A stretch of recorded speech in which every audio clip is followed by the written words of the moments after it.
Hello प्यारे बच्चों, आप लोग कैसे हैं। देखिए प्यारे बच्चों, आज हम आपके लिए फिजिक्स कक्षा 12 वैद्युत चालन का पार्ट नंबर 5 लेके आए हैं। तो पार्ट 5 में क्या है कि विशिष्ट प्रतिरोध अथवा प्रतिरोधकता क्या है।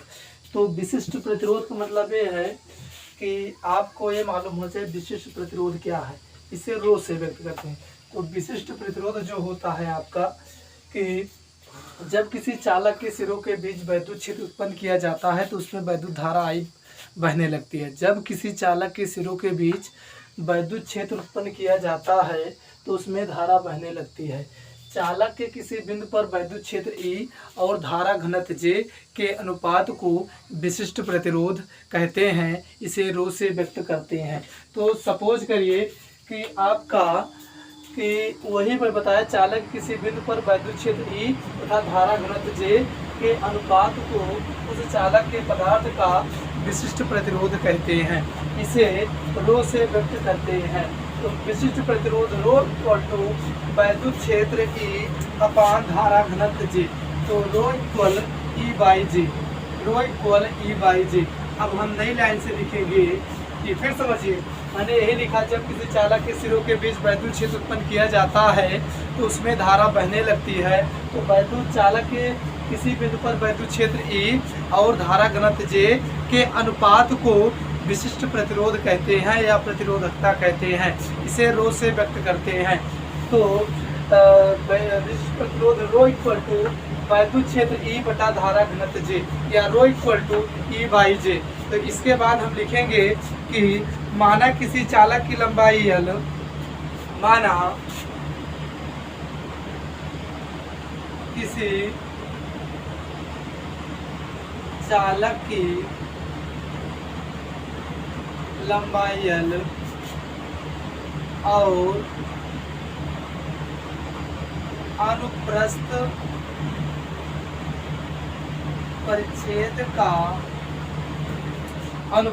परिच्छेद का क्षेत्रफल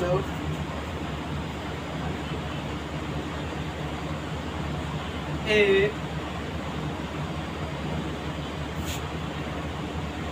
है। अनुप्रस्थ परिच्छेद का क्षेत्रफल A है। यदि चालक के बीच विभवांतर भी लगाने पर, यदि चालक के सिरों के बीच विभवांतर भी लगाने पर उसमें धारा I बहने लगती है। उसमें धारा I बहने लगती है। उसमें धारा I बहने लगती। तो भी लगाने पर उसमें धारा I बहने लगती है। तो बात समझिए, माना किसी चालक की लंबाई L, माना ये आपकी चालक है जिसकी लंबाई L है और अनुप्रस्थ परिच्छेद का क्षेत्रफल है। जो आपका एक क्षेत्रफल है तो आपका क्या है, A है। उसके बाद फिर मैंने लिखा, यदि चालक के सिरों के बीच विभवांतर भी, देखिए चालक के सिरों के बीच विभवांतर भी लगाने पर उसमें धारा I बहने लगती है। उसमें धारा I बहने लगती है। जब धारा I बहने लगती है तो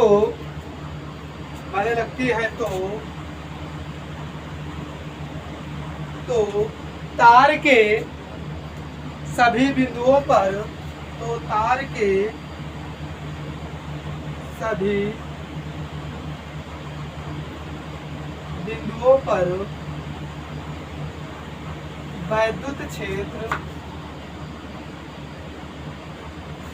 वैद्युत क्षेत्र की तीव्रता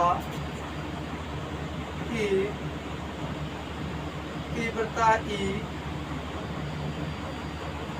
और धारा घनत्व J नियत रहता है। क्षेत्र की तीव्रता E और धारा घनत्व J नियत रहता है। तो तार के भीतर किसी बिंदु पर तो तार के भीतर किसी बिंदु पर वैद्युत क्षेत्र की तीव्रता equal to V by L. वैद्युत क्षेत्र की तीव्रता equal to V by L. पास में कोशिश करिए, मैंने क्या लिखा कि माना किसी चालक की लंबाई L और अनुप्रच्छेद का क्षेत्रफल है और उसमें विभवांतर भी, तो चालक के सिरों के बीच विभवांतर भी लगाया जाता है तो उसमें धारा I बहने लगती है। उसके बाद फिर लिखा मैंने, तो तार के सभी बिंदुओं पर, जो ये तार है, तार के सभी बिंदुओं पर वैद्युत क्षेत्र E, तार के सभी बिंदुओं पर वैद्युत क्षेत्र E और धारा घनत्व J नियत रहता है। तो तार के सभी बिंदुओं पर वैद्युत क्षेत्र की तीव्रता equal to V by L होता है, V बाई एल होता है। तो अब हम कहेंगे कि समीकरण, देखिए आपका जो समीकरण 1 है वहीं पे हम समीकरण कहेंगे वैद्युत क्षेत्र की तीव्रता equal to V by L. और आपको भी मैं इससे पहले पढ़ाया था कि धारा घनत्व J इक्वल टू I अपान ए, धारा घनत्व J इक्वल टू I अपान ए। अब जो आपका वैद्युत क्षेत्र की तीव्रता आई चालक के सिरों के बीच, यानी चालक के सिरों के भीतर जो वैद्युत क्षेत्र की तीव्रता आई V बाई एल और धारा घनत्व J इक्वल टू I अपान ए, इसको हम समीकरण 1 में उठा के रखेंगे। तो कहेंगे समीकरण 1 में E और J का मान रखने पर, जब E और J का मान रखेंगे तो यहाँ आ जाएगा रो इक्वल E का मान क्या है आपका V बाई एल और J का मान क्या है आपका I upon A, V by L upon I अपान ए। जब इसको हम सॉल्व करेंगे, क्रॉस मल्टीप्लाई करेंगे, तो इसी के नीचे मैं यहाँ दिखा दे रहा हूँ rho equal V by L into A, ऊपर चला जाएगा A बाई आई, या हो जाएगा rho equal V A by I L, rho equal to V A by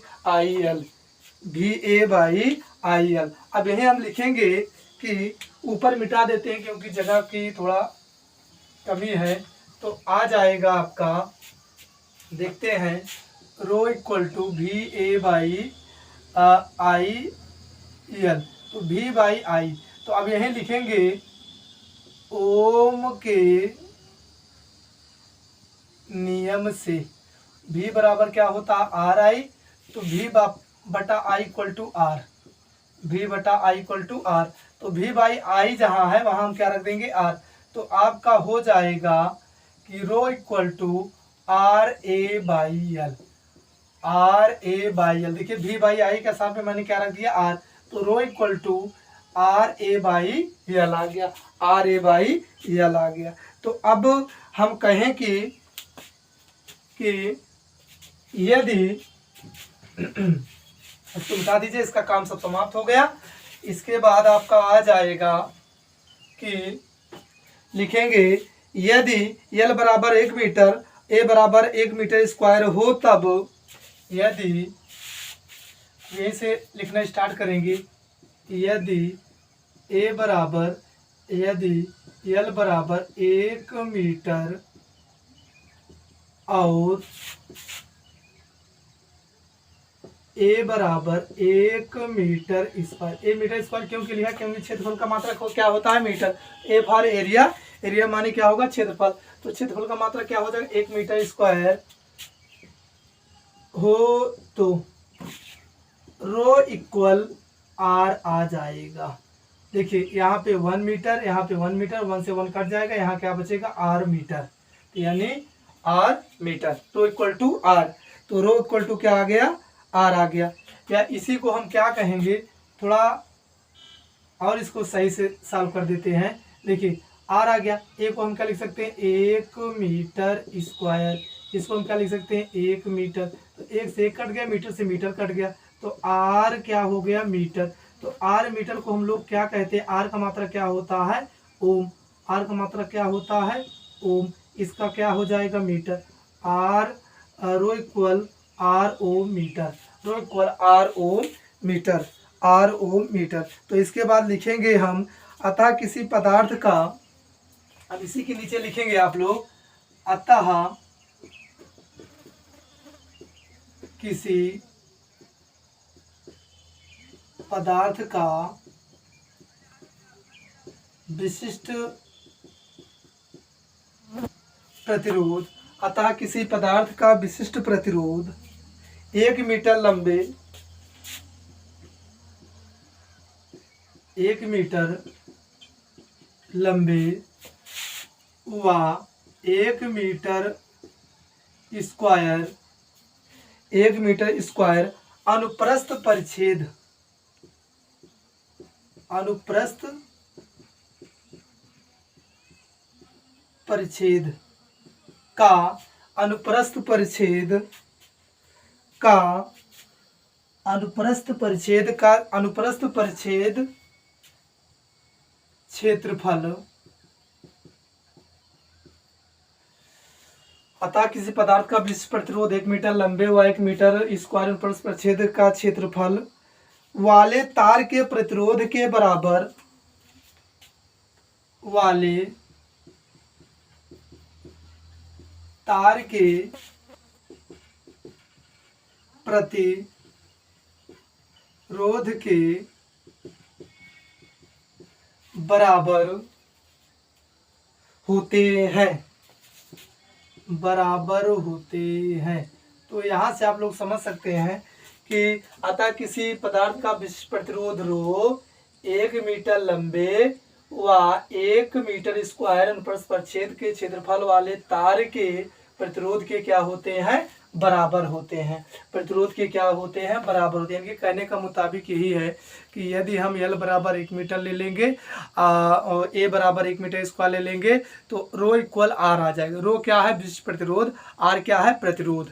तो जो विशिष्ट प्रतिरोध होता है वो प्रतिरोध के बराबर होता है। वही में इन्होंने लिखा, किसी पदार्थ का विशिष्ट प्रतिरोध 1 मीटर लंबे व 1 मीटर स्क्वायर, 1 मीटर स्क्वायर अनुप्रस्थ परिच्छेद के क्षेत्रफल वाले तार के विशिष्ट प्रतिरोध के बराबर होता है। प्रतिरोध आपका क्या होगा, आर होगा, आर के क्या हो जाएगा, बराबर हो जाएगा। तो विशिष्ट प्रतिरोध का मात्रा क्या हो जाएगा, ओम मीटर। विशिष्ट प्रतिरोध का जो मात्रक आ जाएगा वो क्या हो जाएगा, ओम मीटर। चाहे यही लिख दीजिए, लिखा ही गया है कि इसका जो मात्रक होगा ओम मीटर होगा। इसके बाद हम इसका बीमा निकाल लेंगे। विशिष्ट प्रतिरोध का जो बीमा निकल के आएगा वो आपको लिख लीजिए, विशिष्ट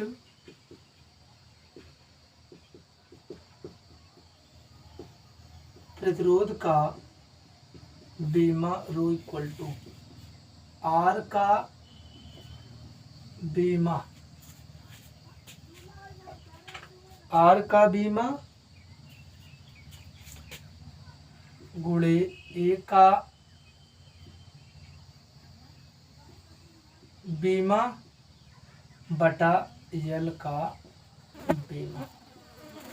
तो आर देखिए, आर का जो मात्रक आता है, आर इक्वल टू हो जाएगा V by I, I for ampere. Volt का जो मात्रक आता है वो आपका आ जाएगा M L square T minus Q, यानी कि इसका डायरेक्ट हम लिख देंगे। जो बीमा निकल के आएगा उसको आगे आप लोगों को पढ़ाया गया है। आर का जो बीमा आएगा M L square T minus cube, M L square T minus cube A की पावर -2। ए का बीमा क्या आ जाएगा, मीटर स्क्वायर, यानी एल की पावर -2। यहाँ एल का मात्रा क्या हो जाए, एल का बीमा क्या होगा, मीटर, मीटर का बीमा क्या आ जाएगा, एल।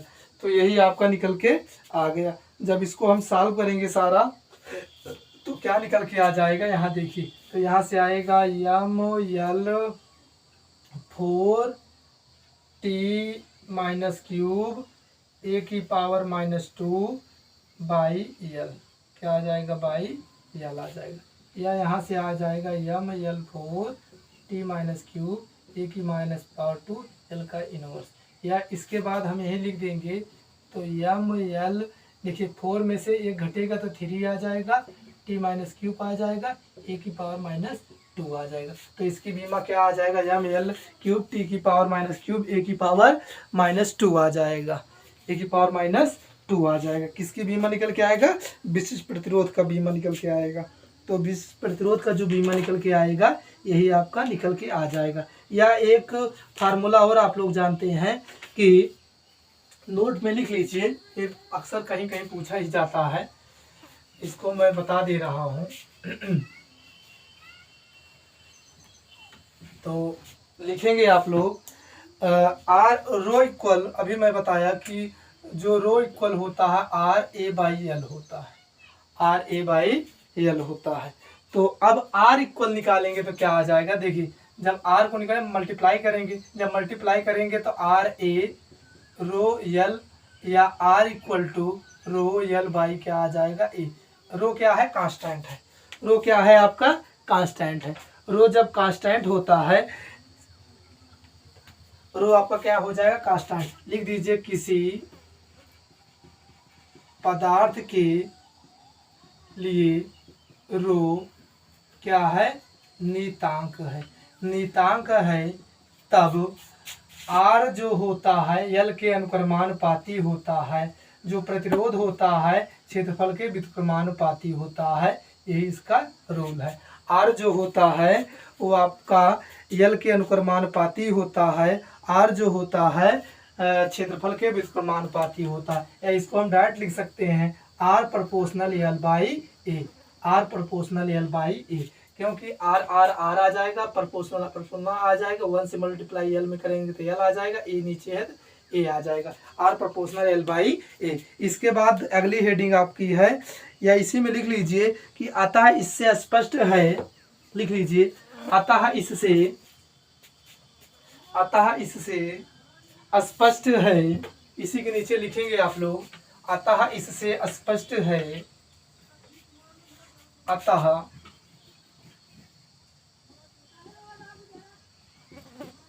इससे स्पष्ट है कि चालक तार का प्रतिरोध, चालक तार का प्रतिरोध उसकी लंबाई के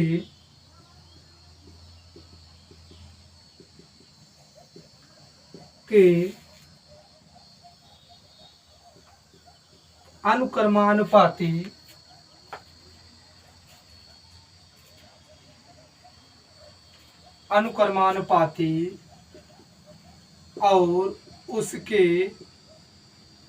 और उसके अनुप्रस्थ परिच्छेद के क्षेत्रफल के व्युत्क्रमानुपाती होता है, व्युत्क्रमानुपाती होती है या होता है, व्युत्क्रमानुपाती होता है। देखिए अतः स्पष्ट है कि चालक तार का प्रतिरोध आर उसकी लंबाई के अनुक्रमानुपाती और उसके अनुप्रस्थ परिच्छेद क्षेत्रफल के व्युत्क्रमानुपाती होता है, जो आपको लिखा दिया गया।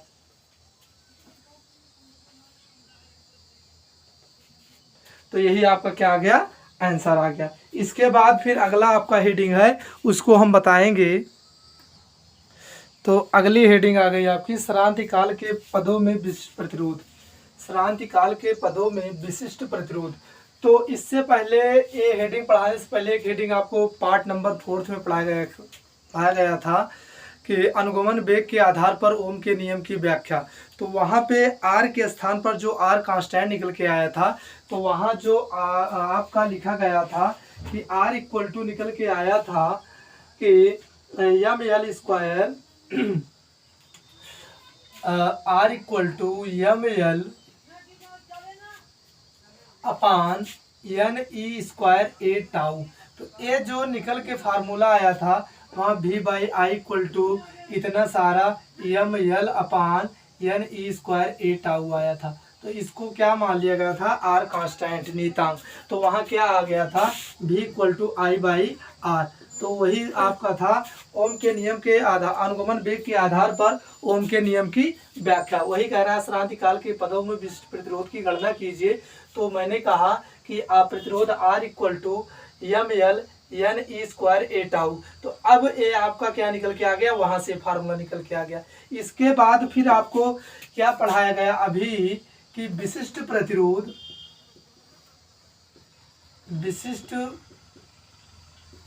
Rho equal to R A by L. अब यहाँ से आप क्या करिए, इसको समीकरण नंबर 1 बना दीजिए। यहाँ से आप आर की वैल्यू निकाल लीजिए। अब जब आर की वैल्यू निकालेंगे क्रॉस मल्टीप्लाई करेंगे तो R A equal to rho L या R equal to rho L by A. अब आप कहेंगे समीकरण 1 में आर का मान रखने पर, जब आर का मान यहाँ रखेंगे तो rho into L by A या M L upon N E square A tau. तो ए से ए कट गया, एल से एल कट गया। तो यहाँ आपका निकल के आ जाएगा rho equal M N E square tau. Rho equal M N E square, rho equal M upon N E square tau, E square tau. तो अतः इससे स्पष्ट है, अब लिखेंगे अतः इससे स्पष्ट है, अतः इससे स्पष्ट है कि चालक तार का विशिष्ट प्रतिरोध, चालक तार का विशिष्ट प्रतिरोध रो उसके मुक्त इलेक्ट्रॉन की संख्या n, उसके मुक्त इलेक्ट्रॉन की संख्या n पर निर्भर करता है, निर्भर करता है। देखिए यह श्रांति काल के पदों में विशिष्ट प्रतिरोध क्या निकल के आया, रो equal M upon N E square A tau. ये इलेक्ट्रॉन का आवेश है, टाउ क्या है आपका बलागुण। तो अब ये फार्मूला जो निकल के आया आता है, इससे स्पष्ट है कि चालक तार का विशिष्ट प्रतिरोध रो उसके मुक्त इलेक्ट्रॉन की संख्या n पर निर्भर करता है। इसके बाद अगली हेडिंग आपकी क्या है, विशिष्ट चालकता। क्या है, विशिष्ट चालकता। इसके बाद हम क्या पढ़ाएंगे आप लोगों को, विशिष्ट चालकता। तो हेडिंग आप लोग डालेंगे विशिष्ट चालकता। तो हेडिंग डालेंगे विशिष्ट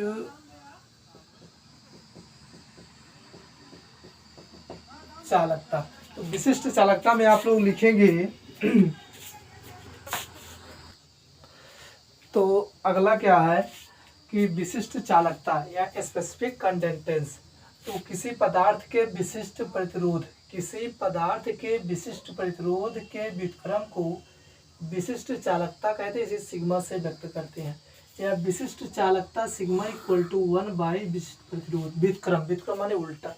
तो अब यहाँ से आ जाएगा आपका कि sigma equal to 1 by rho. तो आप लोगों को अभी पढ़ाया गया rho equal to E by जे।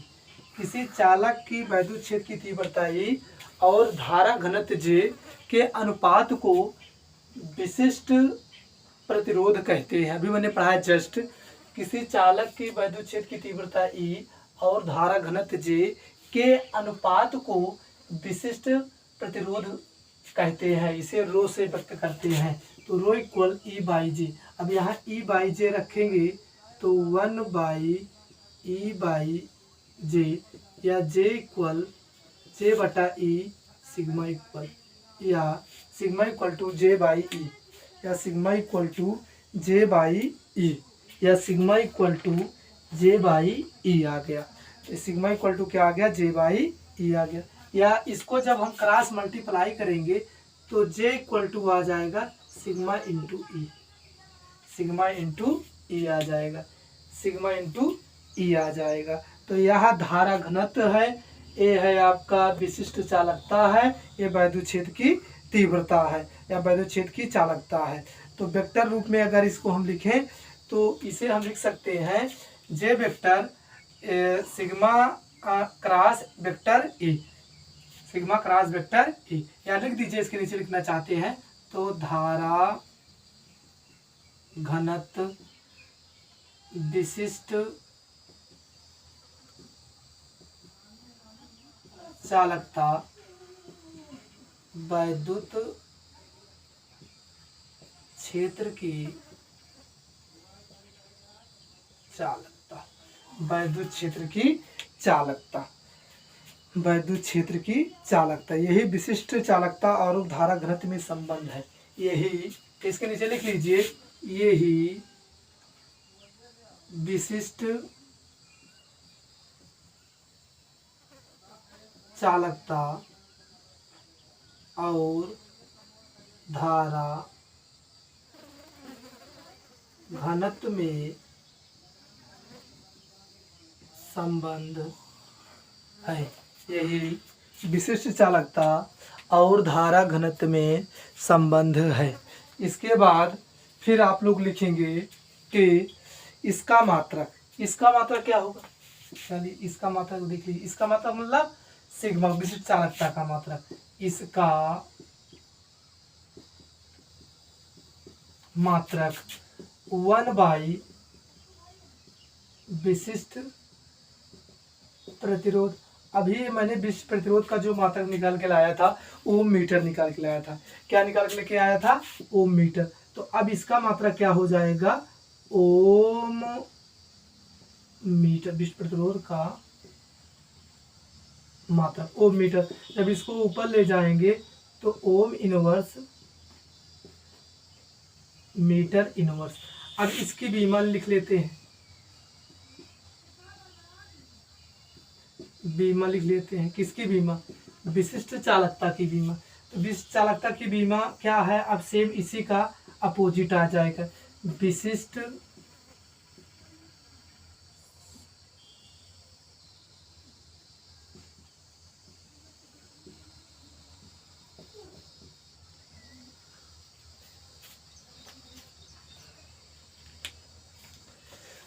विशिष्ट प्रतिरोध